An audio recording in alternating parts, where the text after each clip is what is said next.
Donc, nouveau tuto avec le logiciel ultra puissant GeoGebra. Donc, c'est un logiciel de maths que j'utilise énormément pour enseigner les maths à distance. Donc, il fait pas mal de calculs, il fait de la géométrie. Et voilà, donc moi je propose des cours de maths à distance. Donc, si tu veux savoir comment je travaille, soit tu regardes la vidéo épinglée en haut à gauche pour voir les outils que j'utilise, ou bien tu me contactes.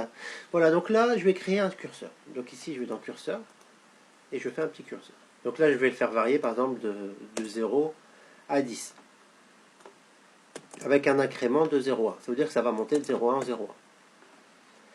D'accord. Donc là, j'ai un curseur. Donc vous voyez, il va se déplacer comme ça. Tac. Donc GeoGebra est un logiciel gratuit, hein, pour ceux qui vont me demander. Donc là, après, qu'est-ce que je vais faire? Je vais faire une petite droite, là. Une droite infinie, donc ça ne peut pas être petit. Donc là, je fais une droite ici. Je retire le deuxième point. Et je refais une perpendiculaire à cette droite. Voilà. Et donc, là, je vais déplacer.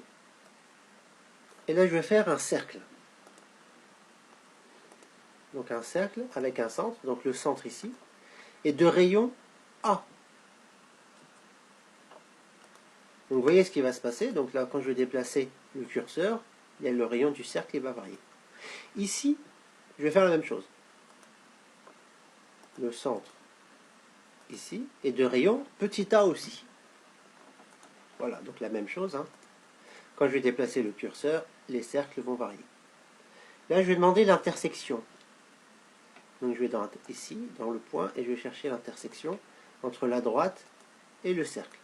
Voilà, comme vous voyez, il y en a deux, hein, forcément, donc là je vais retirer un des points. D'accord? Donc là, j'ai plus besoin du cercle. Et là, je vais demander le périmètre du cercle. Donc là, je vais dans longueur, et il va mesurer le périmètre du cercle. Donc là, moi, je vais l'appeler, parce qu'ils veulent une valeur, donc je vais l'appeler, par exemple, P. P comme périmètre, par exemple. Tac. Voilà, donc lui, on saura qu'il s'appelle P, le périmètre. Et là, je vais refaire un cercle de centre ce point-là. Mais ce coup-ci, avec pour rayon le périmètre du cercle. P. Voilà, donc là, comme c'est un peu grand, on peut réduire, hein. Comme ça, vous voyez, il est très grand. Donc, je vais pouvoir déplacer ici. Voilà, comme ça, on voit. Et là, je vais demander encore l'intersection entre le cercle et là. Et comme toujours, hein, il y a deux points d'intersection, donc je vais retirer le premier. Et voilà, donc là, j'ai plus besoin du cercle, hein. C'est le vert.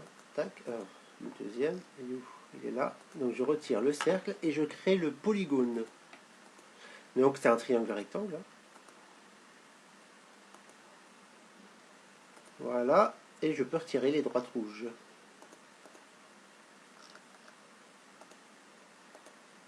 Donc rappelez-vous ici, là, on a un triangle rectangle. Ici, on a une base, ou une hauteur comme on veut. Ici, on va dire ici la base qui vaut le rayon de ce cercle. Et ici, on a le périmètre. Et regardez quand je vais demander l'aire.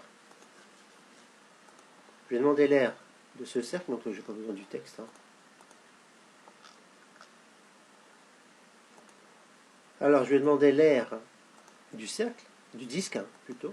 Donc, je dis toujours à mes élèves, on ne dit pas aire d'un cercle, on dit aire d'un disque. Voilà, parce que c'est plat. Et l'aire du triangle rectangle. Et regardez ce qui se passe, on a la même valeur. Donc là, si je fais varier le curseur, forcément l'aire va varier, mais regardez, elles restent les mêmes. Tout simplement pourquoi? Parce que de là à là, on a 2pi fois r.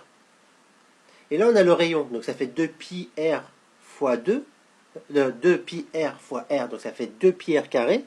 Et comme on prend ces bases fois hauteur sur 2, on divise par 2, donc ça va faire pi r carré. Donc exactement la même formule que l'aire du disque.